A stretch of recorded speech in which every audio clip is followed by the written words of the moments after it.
News this are. हिमालयी क्षेत्रों में औषधीय पादपों की सुरक्षा करना एक बहुत महत्वपूर्ण कार्य है क्योंकि इसके बहुआयामी लाभ हैं।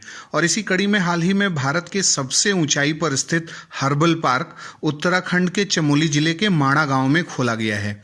यह 11,000 फीट की ऊंचाई पर स्थित है और सुप्रसिद्ध धाम बद्रीनाथ के पास में ही है। इस हर्बल पार्क प्रोजेक्ट के लिए 3 एकड़ की भूमि माणा वन पंचायत द्वारा केंद्र सरकार के कैंपा यानी क्षतिपूरक वनीकरण कोष अधिनियम के तहत प्रदान किया गया है। उत्तराखंड सरकार के वन विभाग के रिसर्च विंग ने इस पार्क को विकसित किया है। हिमालयी क्षेत्र के उच्च अल्पाइन वन क्षेत्रों में पाई जाने वाली हर्बल प्लांट्स की करीब 40 प्रजातियों को इस नए हर्बल पार्क में सुरक्षित किया गया है। इनमें से कई प्रजातियों को IUCN के रेड लिस्ट में भी शामिल किया जा चुका है। साथ ही राज्य जैव विविधता बोर्ड के द्वारा भी कई हर्बल प्लांट्स की प्रजातियों को संकटापन्न यानी इंडेंजर्ड घोषित किया जा चुका है। उत्तराखंड के मुख्य वन संरक्षक द्वारा बताया गया है कि इस हर्बल पार्क को 4 वर्गों में बांटा गया है। पहले खंड में भगवान बद्रीनाथ से जुड़ी पादपों की प्रजातियां शामिल हैं। इनमें बद्री तुलसी, बद्री बेर, बद्री वृक्ष और भोजपत्र का पवित्र वृक्ष शामिल है। दूसरे खंड में अष्टवर्ग की प्रजातियां शामिल हैं। यह 8 जड़ी बूटियों का समूह है जो हिमालयी क्षेत्र में पाई जाती है।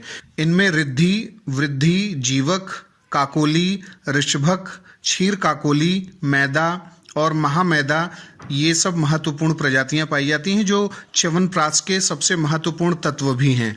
इनमें से 4 जड़ी बूटियां लिली परिवार की हैं और 4 आर्किड परिवार की हैं। इनमें से काकोली, क्षीर काकोली और ऋषभक बेहद दुर्लभ हैं। तीसरा खंड सौसूरिया प्रजाति का है और इसमें ब्रह्म कमल शामिल है जो उत्तराखंड का राज्य पुष्प है यानी स्टेट फ्लावर है। और इसके अलावा अन्य 3 सौसूरिया प्रजातियां फेक कमल, नील कमल और कूट भी यहाँ उगाई जाती हैं। चौथा खंड अन्य विविध महत्वपूर्ण अल्पाइन प्रजातियों को शामिल करता है। इनमें अतिश, मीठा विष, वंककड़ी और कोरू शामिल है। यह औषधीय जड़ी बूटियां हैं और इनकी बेहद डिमांड है। इसके अलावा थुनेर के पेड़ जिनकी छाल का उपयोग कैंसर रोधी दवाएं बनाने में किया जाता है और तानसेन और मैपल के पेड़ भी यहाँ उगाए गए हैं। अब बारी है आज के सवाल की। आपको बताना है कि अल्पाइन वन कितनी ऊंचाई पर पाए जाते हैं और अल्पाइन वनों में कौन से प्रमुख वन पाए जाते हैं।